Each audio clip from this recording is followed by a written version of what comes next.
natin tong ano, tong Pix Pro. Pix Pro na galing ito sa ano, sa mga scholarship na binigay ng TESDA. Testing natin yung kanyang MMA. Siyempre mag safety first muna tayo. Gamit tayo ng gloves. I-try natin sa 3G yung ating welding. Ang gagamitin nating electrode ay 2.6 manipis to. Dito standard ng 3mm. Kaya baba lang natin yung amperahe. Kaya nating 65 muna tayo. 65. Ngayon, try natin. Ang ating electrode is 6011 neon weld. Yan, neon. Ito, neon special. Okay. Try natin dito sa 60 sa 3G. Try natin. Meron na tayong ano.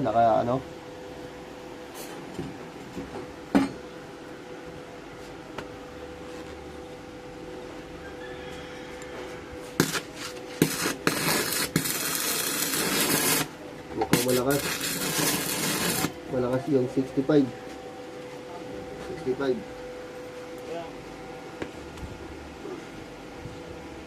Gawin natin 50,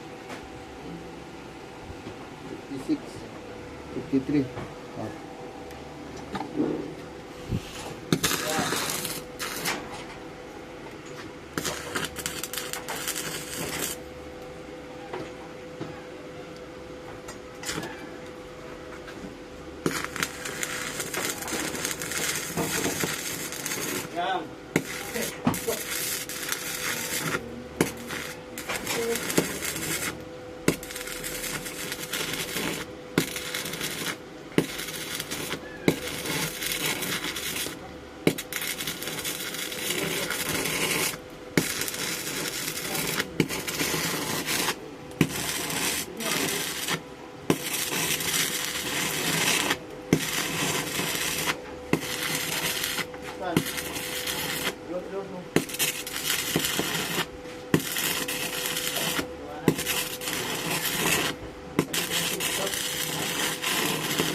Tingnan natin kung may keyhole.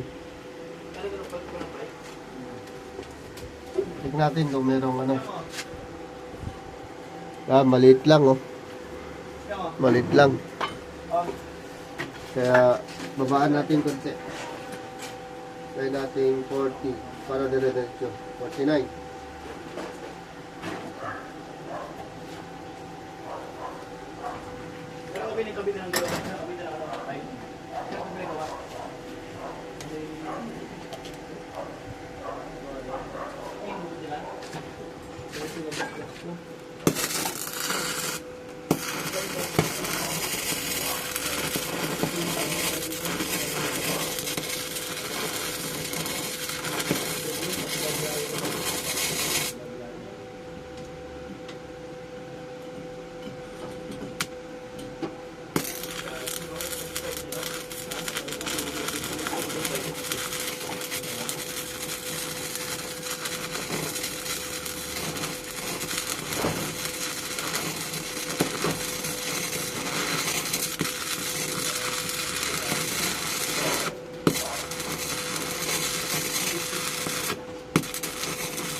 Natin sa likod. Meron na siya.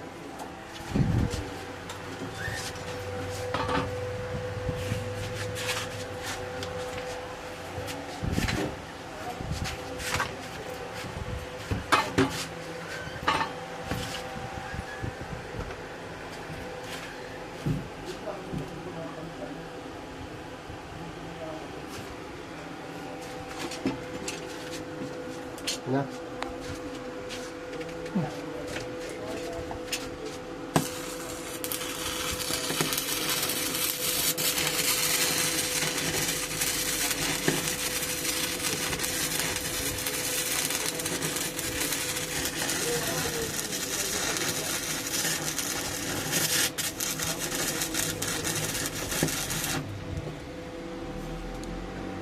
Palitan natin.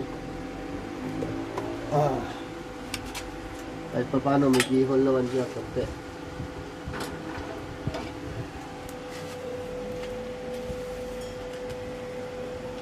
Ngayon dito, medyo bilisan na natin kasi mainit na yung ano bakal.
O, tignan natin yung ilalim. Yun. Yan. Yun yung ano, penetration ng ano, ng fix screw na welding machine. Yung welding machine na yan ay yung natanggap ng aking anak na ano, na toolkit. Pero naman siyang ano, penetration. Okay, yan lang naman. Ibig sabihin maganda yung ano, welding machine na binigay ng ano, ng TESDA. Okay. Okay naman.